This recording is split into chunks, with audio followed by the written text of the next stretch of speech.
What's going on, everybody? I hope you're having a great evening. It is almost Friday, which means the weekend is coming up soon.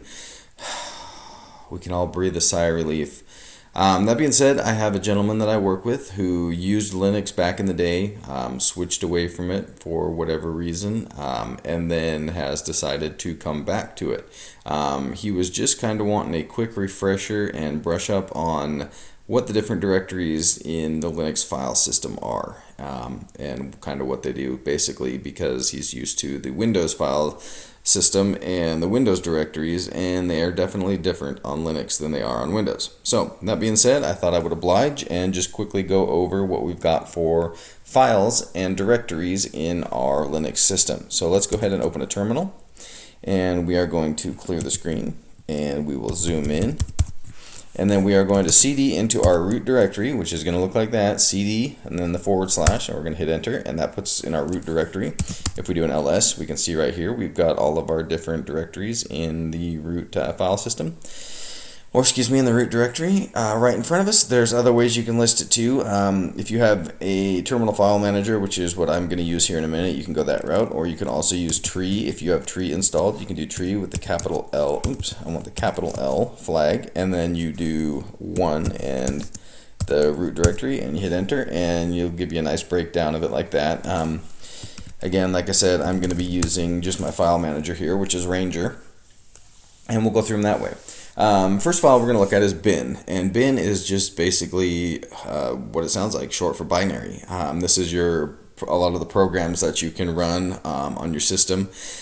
You can see I've got like 7z, which for the 7-zip files.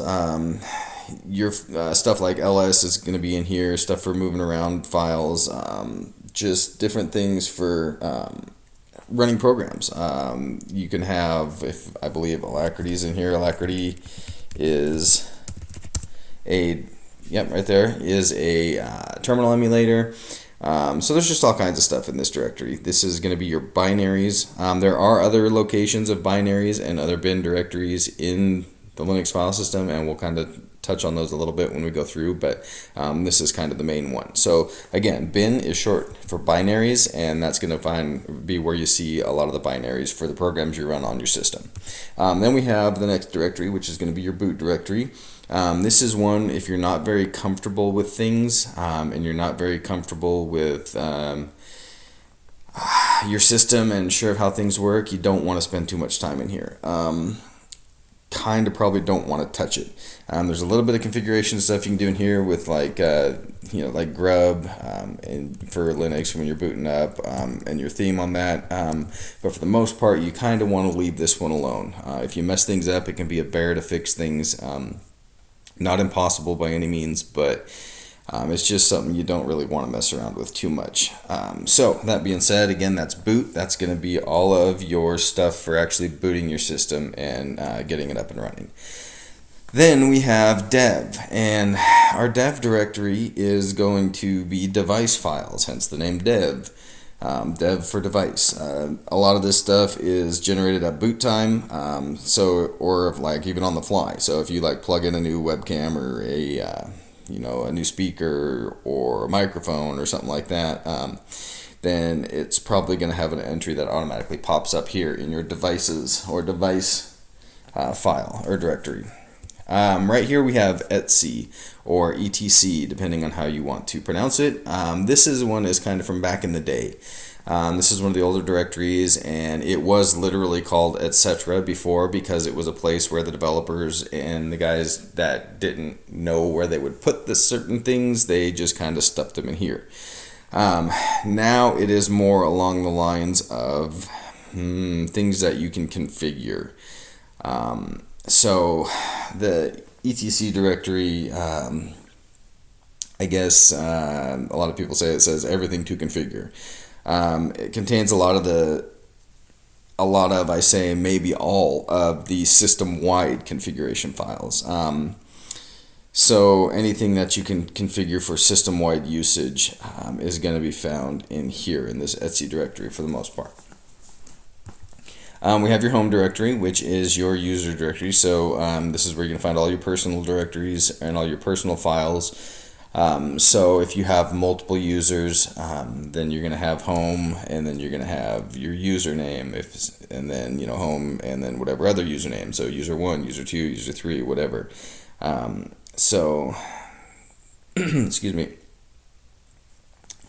It would be into the same home directory though. So you'd have home, and say I had 3 users, Jake, Tom, Bill, and Steve. So that'd be 4 users.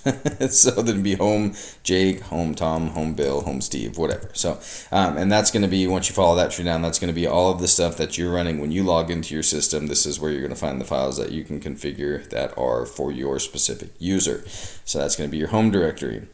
Your lib is where your libraries live. Libraries basically contain code, code snippets that applications can use, control peripherals, stuff like that. There are more of these scattered kind of around the whole file system, but this one is special because it contains all the important kernel modules and stuff like that. They're going to boot with your kernel. So things for your video card and your sound card, your printers, stuff like that. So that's your library files. Library 32, library 64. That's what those contain. Lost and found, we're not going to worry about that. So sorry. The media directory is where external storage will automatically be mounted. So when you plug in a USB flash drive, or you plug in an external drive or something like that, this is where it's going to usually be automatically mounted. Sometimes it doesn't, but this is the place it's going to go. So that being said, sorry, a little tired tonight. We have the mount directory. Mount directory is kind of an older one. It's where if you want to mount something manually, like if you were in here and say you plugged in a USB stick and you wanted to mount it, you could do, let's see, you could do, well, actually it'd be sudo. Let's clear the screen and zoom in. If you wanted to mount there, you would just do something like sudo mount, and then you do /dev/sda, and then you do /mnt, and so that would mount that manually into the mount directory there. So that's what that's for. We have the /opt directory, or opt. This is often where software that you compile or build from source code yourself.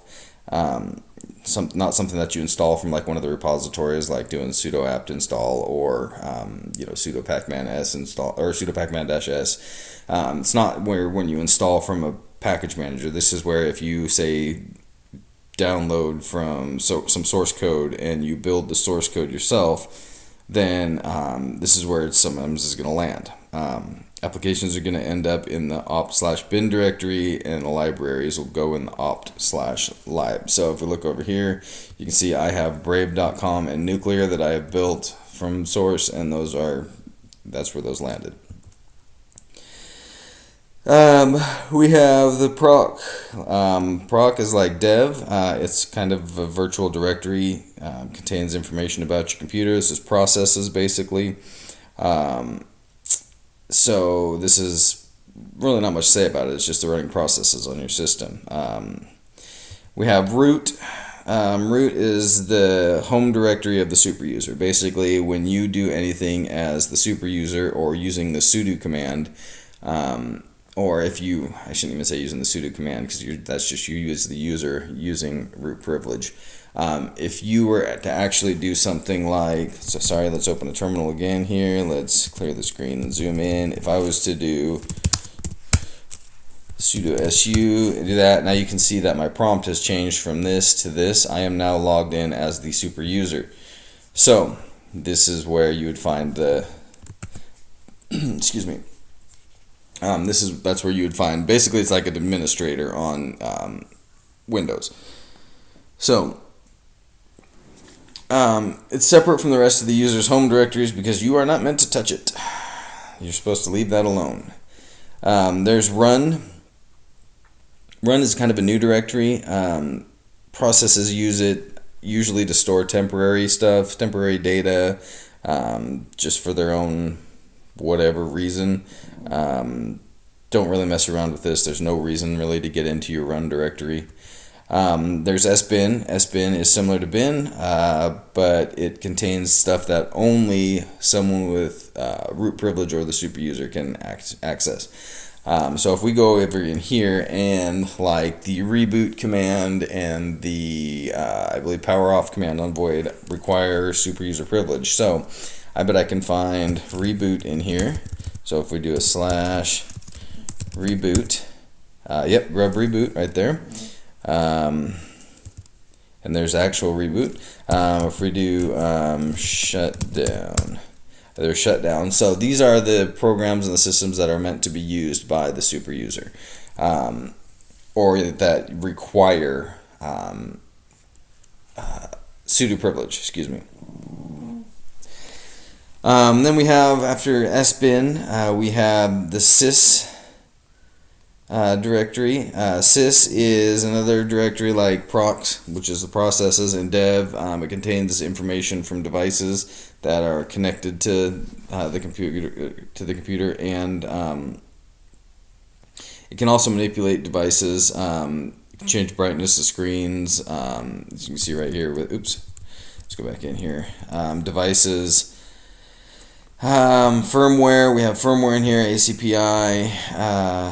So go with the hypervisor, which is for virtualization. We have kernel stuff going on. We have module. We have power. So if we go in here into class and we go over here, you can see we got backlight. So backlight can be controlled and configured through this area.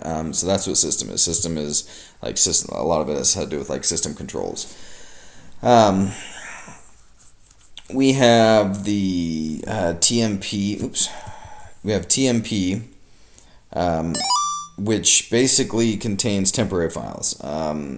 You can use temp to store your own temporary files. It's one of the few directories on root that you can actually interact with without actually being a super user. Files and directories contain data that an application might not need at times, but may need later on, so they can kind of put it there. It's basically the temp file. So then we have user. User is going to be, or USR, user, however you want to say it. This was where the user's home directories were originally kept, hence user, but they changed that to home, and that's where users keep their stuff now. Basically, user, like you see right here, we have bin. If you go to user/bin, you can see we've got some binaries here that are accessible by the user. We have some libraries here. We have local. If you go into user local bin, this is where if you want to have a script and run system wide, this is a good place to store it.